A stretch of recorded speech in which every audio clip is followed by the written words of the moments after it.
मी हरिभक्तपरायण गजानन महाराज देठे। आज लाईव्ह येण्याचं कारण असं आहे, मुंबईमध्ये मनोज जरांगे पाटील यांच्या नेतृत्वाखाली जे समाज बांधवाची महारॅली महासागर निघालेला आहे, तो महासागर आता मुंबईच्या दिशेने जात असताना उद्या सकाळच्या वेळेला, म्हणजे आजच म्हणावं लागेल, कारण आता मध्यरात्रीच्या 1 वाजलेला आहे आणि मध्यरात्री 1 वाजता आम्ही सगळे त्याच दिशेनं रवाना झालो आहे।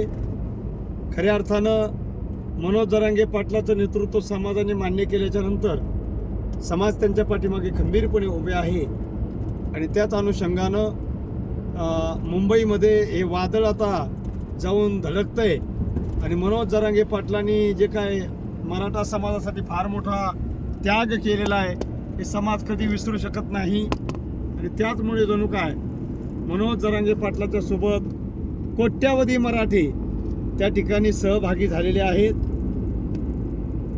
कोट्यावधी मराठ्यांचं वादळ घेऊन जरांगे पाटील मुंबईमध्ये प्रवेश करत आहेत। मराठा समाजाच्या न्याय हक्कासाठी मराठा समाजाला सरसकट कुणबी प्रमाणपत्र देण्यात यावं, अर्थात ओबीसी प्रवर्गामध्ये समावेश करण्यात यावा, या मागणीसाठी सुरू केलेलं जरांगे पाटलाचं हे आंदोलन आता अंतिम टप्प्यात येताना दिसत आहे। सरकारनं वारंवार या ठिकाणी जरांगे पाटलाकडून वेळ मागून घेतली, परंतु जरांगे पाटलांनी वेळ दिली नाही। वेळ देऊन सुद्धा जरांगे पाटलाच्या वेळेला मान सरकारनं दिला नाही आणि सरकारनं फक्त जरांगे पाटलाकडून वेळ मागून घेत वेळ काढूपणा करण्याचं काम केलेलं आहे। आता अगोदरचा 1 महिना दिला होता, नंतरचे 2 महिने दिले होते आणि जरांगे पाटलांनी वारंवार वेळ देऊन सरकारच्या विनंतीला मान देऊन सरकारनं जरांगे पाटलाच्या विनंतीला मान दिलेला नाहीये। त्यामुळे खऱ्या अर्थानं जरांगे पाटलांना मुंबईमध्ये येण्यासारखं हे पाऊल उचलावं लागलं। कायदा व सुव्यवस्था बिघडवणं हा जरांगे पाटलाचा अर्थ मराठा समाज बांधवाचा काय कुठलाही उद्देश नाहीये, परंतु आमच्या न्याय हक्कासाठी आंदोलन करणं हा लोकशाही मार्गातील एक अविभाज्य घटक म्हणजे काय असेल तर तो आंदोलन आहे। आंदोलन करण्यापासून किंवा मोर्चा काढण्यापासून एखाद्या समाज हिताची मागणी करण्यासाठी लोकांना घेऊन आंदोलन करणं यामध्ये काही गैर नाही आणि त्याच संवैधानिक चौकटीमध्ये मनोज जरांगे पाटील या ठिकाणी मुंबईकडे रवाना होत आहे।